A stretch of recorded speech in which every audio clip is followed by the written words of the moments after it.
Welcome to River City Plus. It is the show after the show, and we are actually talking about a show, a production of a show.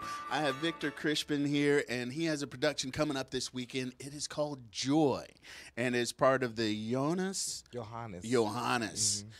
Performing Arts Group, Performing Arts Center. So, But good to see you again. We were just talking. It's been a few months. Yeah, it's been a few months. Thank you for having us again. So we're squeezing in a production during the holidays. So this is where somebody that is from the outside looking in going, are you crazy? Yeah, pretty much. I mean, we just had Thanksgiving, and I know rehearsals have probably been going on, but then you've got a week of Thanksgiving, and people are like, I want to spend time with family. Like, no, we got production work to do. Y'all better get it in. Yep, that's exactly how it went. You got Thursday off, Friday off, see you in rehearsal on Saturday. So tell me about this production. So Joy is an exciting time. It's about the holidays, of course, but we tackle the family diaspora around grief. So a couple years ago, my best friend transitioned, and I never really felt the effects of grief around the holiday. So I decided to put it into a play because I know that I'm not the only one who feels those things. But we go through some comedy, some laughter, some tears, some very hard conversations around holiday loss. And then we just get to the end and just remember that, joy happens. Joy comes in the morning. So I like that. I mean, as one who has lost some close family, and you definitely feel it around the holidays. And this is actually a good thing for people to take in that maybe haven't really embraced it or accepted it, and that's like a big, big deal when it comes to dealing with your grief. Absolutely. So that happened how long ago that he? 2 years ago. Well, and this will be 3 years in December. And it's just taking this long to finally process, and you're ready to get it out. So last year was our first year doing the show, and it was a very good show. But I feel like I was just going through the motions. So this year it hits every time we run those lines. It's hitting me every time we go through those impactful scenes and those tough scenes.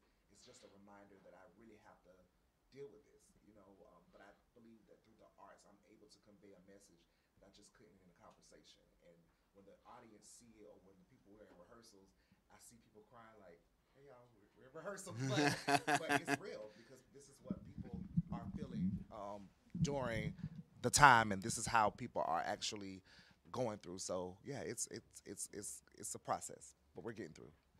So as you've gone through this process, and what do you hope people take away from the experience? I have in my mind what I think it could be like, but what do you hope people take away from it? I hope that people just take away from it that, one, cherish your family and your friends while you still have them, and two, to understand that grief is not a one-day step. This is going to be a continuous thing that you have to work through life, and that you remember that in all things, joy comes in the morning. No matter how dark it gets in your life, no matter how stuck you may seem, joy's got to come because the night's going to end, and then the sun is going to come in the next day, and you just enjoy your next day and make it out better than you were before. So when it comes to your cat, well, actually, before we get to that, so you said last year there was the first iteration of this show. So with this one, if people saw last year's version, is it going to be kind of in that same vein, or were there some tweaks, there's some upgrades? Yeah, so this year I've added a new character that was not in the play last year. Funny story, last year I wrote the play in 2 days. And I was like, let's do something. I was, going through my emotions. Let's get this play out. And I wrote it in 2 days. So it was great, but I knew it wasn't my, I don't say best work, but I knew I could end it better. So I added a new character this year. Her name is Auntie. She's the person that's going to bring us all together through all the family drama and stuff. And then I added some new songs, a couple new dances and things. So I'm excited about the new edition of that. So earlier when I asked about the crazy, I can see you've confirmed that you wrote a play 2 days. And so wait, let's put it in perspective. He said he wrote a play. He wrote a musical. Yeah. Totally not the same thing. It's right. Not the same because now you got to have dance steps. You got to make sure people can sing, not sing, sang. You know how we do. Yeah. And so, yeah, man, crazy. But I appreciate your fortuitiveness and pushing through that. So when it comes to your cast, where did you find them? So our cast last year and this year is a bulk of students at Edward Waters University. I work at Edward Waters University, actually.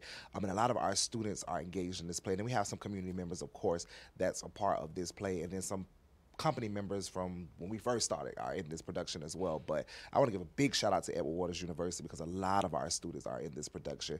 I believe in giving them a platform that they normally wouldn't get by just exposing them to the arts, and they are rocking out this show. Where is it? The first show will be at the Bethel Church on Friday. Our second show will actually be on the campus of Edward Waters University, which is December 11th.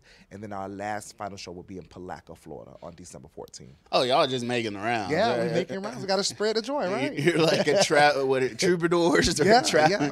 We're actually going to travel to other cities this year. We had a Plant City, Haines City, but then what was the last hurricane? Milton? Yeah. Milton came and really knocked out some of our plays, and I didn't want to put a burden on those auditoriums trying to get back together after the hurricane. So hopefully next year we'll be in more cities, but we definitely are in Jacksonville and Palaca this year. All right. Let's talk a little bit about Yohannas. So how long have you guys been around? So Yohannas in January will be turning that 13 years old. So I am excited. I started in high school in 2012, and I went off to college and kept going. And when I moved back to Jacksonville, we've been doing some amazing things, from dance performances, plays, productions all year long, and just expanding now on the campus of Edward Waters University. We have some middle school students, high school students, adults like my grandma, my mom. So it's just, we just been around, and we just been really trying to save the arts, because I do believe that the arts is an integral part of human development. So I love it, and we've been doing our thing. I was gonna ask, like, what's the premise? Like, why was it important for you to maintain it? But I appreciate that you want to save the arts, because I mean, especially when it comes to educational circles, because you know, once you get to a certain, and it's so rigid, or like, no arts, we don't need this, just stay standard on the book. But the arts is a great release for so many people that need that I mean, kind of that incentive. They might not love school, but if they have an art program or something that they connect with, so kudos to you for doing that. Thank you. So having done that, you could have just maintained and just like that in for your youth, but why do you include everybody? Because I remember being that little boy who always wanted to be on stage, but was, one, scared, two, intimidated, three, you know, me, my stature. You don't see too many of us on stage. I was always tall, always heavy. So, you know, I played basketball. Everybody just knew me as the baby Shaq. He was going to be baby Shaq, you know. But I love the arts, and I wanted to prove to people that no matter how you look, no matter what social economic background you come from, if you are committed to the arts and excellence in the arts, you can be great. So I try to defy every odds. If you come to my company and you say, I want to do it, but you're scared, or I don't think I look a certain way, no, we're going to put you on stage and defy those arts and show them that everybody, as long as you're committed and you want to give your gift to the world, you can do it. What about those that want to be a part of it but not necessarily on stage? I mean, you can always use some production crew, right? Listen, production crew, prop crew, costume, hair, everything. If you can do anything and you want to be a part, just hit me up and we'll get you up. What's interesting, though, is like people are like, oh, I don't want to be prop or all that's hard work.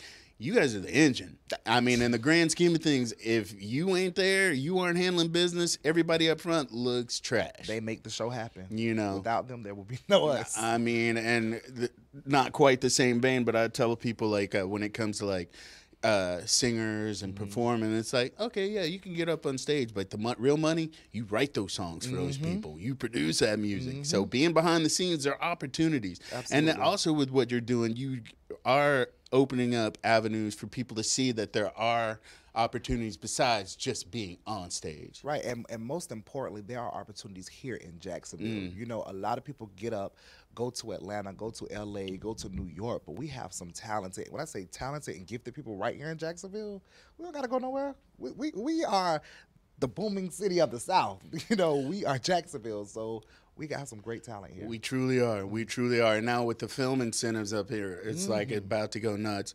I mean, because I've been to multiple film festivals and some of the plays and musical productions, and I mean, the levels vary, obviously, but everybody's heart and passion is into it. But even that, but then once you get to those that are doing like some big things with the quality, you're like, this is what we're doing in Jacksonville? No longer going to be that butt of that rom-com or like, Jacksonville. And you're like, nope. We are on the come up. So with this production, we know future, we're going to be doing this in the future and trying to take it bigger. Yohannas, moving forward, aside from Joy, what do we got going? So we celebrate, of course, Black History Month in February. We do a suicide awareness show in September. I'm trying to venture out and get into film, so hopefully that's one of my dreams, to get into film one day, to expand what we do on the stage and put it on film. I want to get into some artistry development with our younger youth of Jacksonville, because I don't think they have that avenue.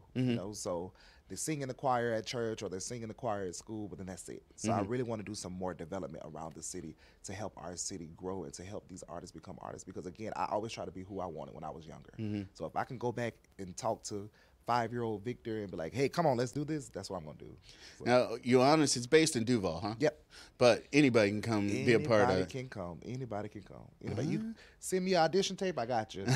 We'll practice virtually until the show time. We'll get you there somewhere. Right. And then, so with your cast, so you brought in Auntie. What can people expect? I mean, I know we got music, dance, comedy. Is she like the comedic hook, or she's just the talisman that everybody ropes around that story? So she is what we would call holy but hood. So Okay. she's gonna pray for you. She's gonna keep you together, but she can go there. Yeah. I'm playing it, and I'm John. I'm the mean guy. I'm the bad guy, and that's really hard for me to play. I have to really get into a soaking spirit. Yeah. We have some comedic people. Kiki, Ashley, they're very funny. Manny is a brother who's very funny. And the crazy thing is, we actually touch on so many themes. We touch on the LGBTQ community and acceptance in the family. We touch about alcoholism and drug. It's so much that we cover in this one show that I'm so excited that I really think everybody in the audience can just relate to it. So you're hoping to touch a bunch of different hearts. A bunch of different hearts. I'm really hoping to do that, especially, like I said, around the holiday. Because for some people, it won't be a Merry Christmas. For some people, it won't be a Happy Holidays. But hopefully through this, you'll find your little joy in everything. I am about it. I'm down like 4 flat tires, and I always say it, support your locals, especially when they're doing big things, trying to bring the community together. So once again, real quick, run down the show times and dates so people can have that. Gotcha. Just so everybody can remember, every show is at 7 p.m. Every show is 7 p.m. 7 sharp, yep. Not 7:01, 7:02, 7 sharp. If you ever come to a Yohannas Performing Arts Company show, my host introduced the show at 6:58.